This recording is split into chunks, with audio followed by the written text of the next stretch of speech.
So, the Real Game Awards kicked off the other day and has been met largely with positive reviews.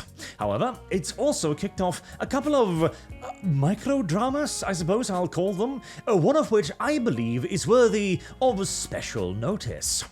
This is PX Bunlith, Black Lives Matters, All Cops Are Bastards, with the transgender and the Palestine flag, of course, in the handle. We shall not be making any jokes today about tall buildings in Palestine, because we're still less than a minute into a YouTube video and the bots tend to be rather prickly around that point in time. They say, so honoured to have won the coveted Anti-Woke Game Awards Best Racing Game category. As a trans woman, it is so comforting to see them prioritise diversity, equality and inclusion.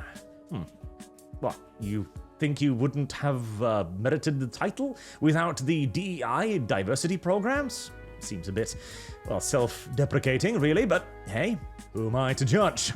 To celebrate, I'm going to have gay sex with my, cannot say that word on YouTube, transgender dog girl. Which, incidentally, once I first saw this as a reply, was shortened thusly.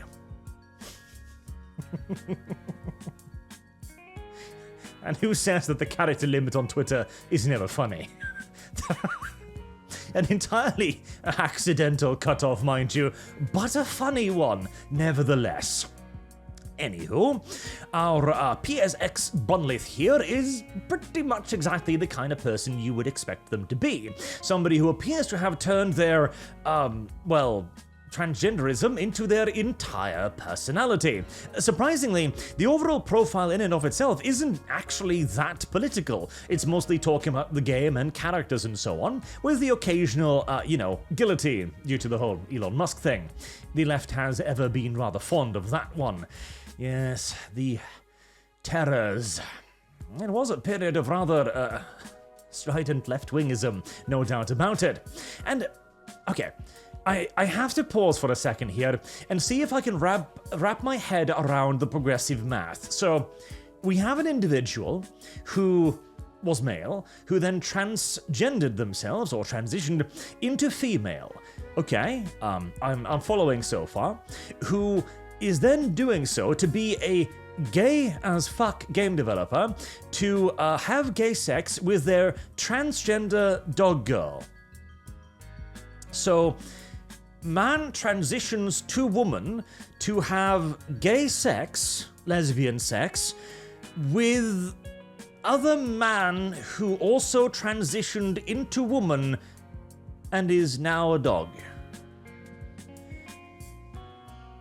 I don't think I'll ever quite manage to understand these people's thought patterns, but this is totally not a fetish, by the way. Not in any way, shape, or form. No. This is very serious, and you must take it as such. I don't know if I could be quite so charitable, honestly.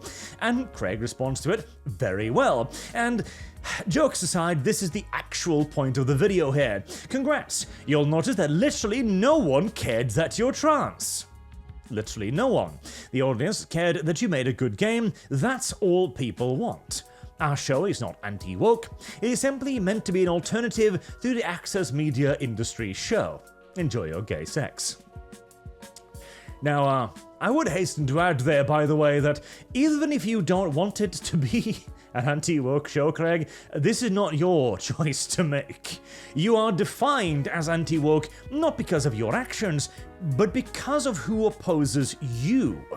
Being anti-woke is not a position you assume, it is one you are pushed into. So, you definitely probably are at that point. But this is the point here. Nobody cared. See, this is the entire thing that we have been trying to return to. This is the 2000ism, we don't care. Don't ask, don't tell. This is not a problem. Nobody's worried about it. Nobody's going to dig into it. Nobody's going to object to it. Just, don't make your fetishes your entire personality. That's pretty much all everybody asks. You can continue to exist in this world as an entirely normal person. You can continue to make games and people will engage with them on the exact same level as everything else. else. There, frankly, were no real inherent disadvantages to doing and being whatever the hell you wanted.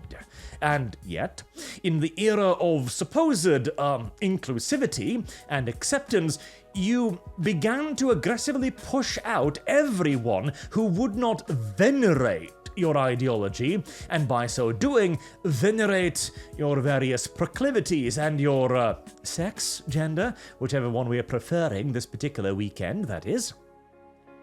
And thus, the movement of inclusivity grew so inclusive as to actually exclude the people that were in there to begin with, which gave everybody a little bit of a bad taste in their mouth. Until this point, of course, when we have entered into a full-blown culture war, which only started, well, blowing up after the side that had been getting massacred for about 5 to 6 years finally went, oh hey, we appear to be under attack. And in less than a decade, in fact, half a decade or so, not only did we turn that entire situation completely on its head, but now the entire Gramscian-inspired wokeist movement is already practically dead and or dying, with only the last few remnants being scoured out of existence right now, so that we can return to a period when nobody cares that you're trans.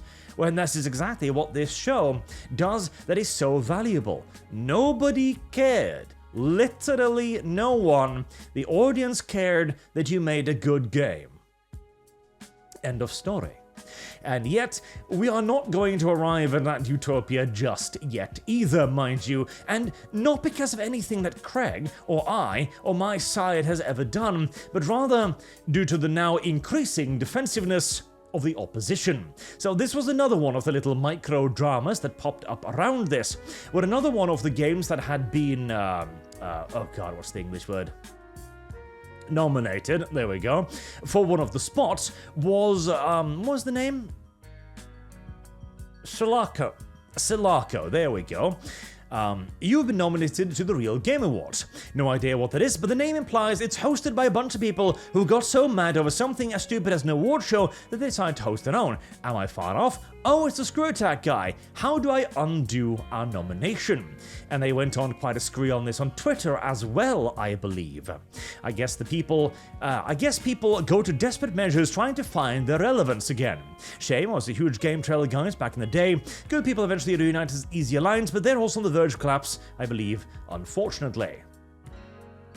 Now, Craig again had the perfect response to this. An indie game dev is upset that I included a trailer to their game in the Real Game Awards. That's fine. There you go. Unlike them, I will thank them for raising more awareness about our show, driving conversation, and spiking our voting membership today. Thanks, guys. Well, see, this is the thing. The culture war, as far as our side is concerned, or at least as I am concerned, shouldn't even exist, ideally speaking. Where everyone can be whatever they want to be, and make whatever they want to make, and then the market will simply decide what they want to play, what they want to watch, what they want to enjoy. Simple as. No intervention required. But when you have built your entire identity around being in opposition to something, or having grown so indoctrinated and deeply entrenched into your preferred ideology, then any opposition to it, no matter how mild, must be met with absolute hostility. It is impossible to coexist anymore. Not because, again, of Craig, but because of these individuals who will literally refuse something as simple as, hey, I have a game awards show that I put up on YouTube, my YouTube channel. I think your game looked good. I have no expectations, there are no strings attached here. I am simply going to show a trailer and go, hey, this looked good. That becomes a crime. It's genuinely an absurd scenario, and yet it is what we are in when you are opposed to people who are ideologically captured to the extent that, again, any opposing position, no matter how mild, has to be rejected a priori. It is a crazy world we live in, but of course, rather beautifully so, our PSX Bonlith here proves the point that we have been making all this time, that we don't care that you're trans. We don't care that you're gay. The only person who's bringing this up is you. So, where exactly is the oppression that you seem to be feeling? Where exactly is the need for various forced programs like DEI, for example?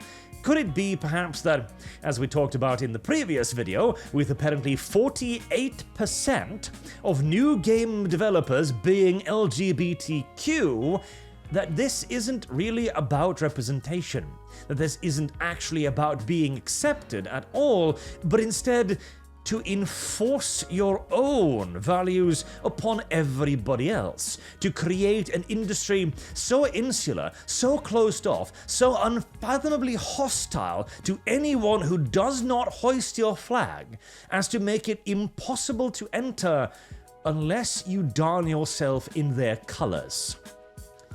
Because that appears to be a far more likely reality than Craig apparently objecting to your transgenderism. Oh well, just a thought.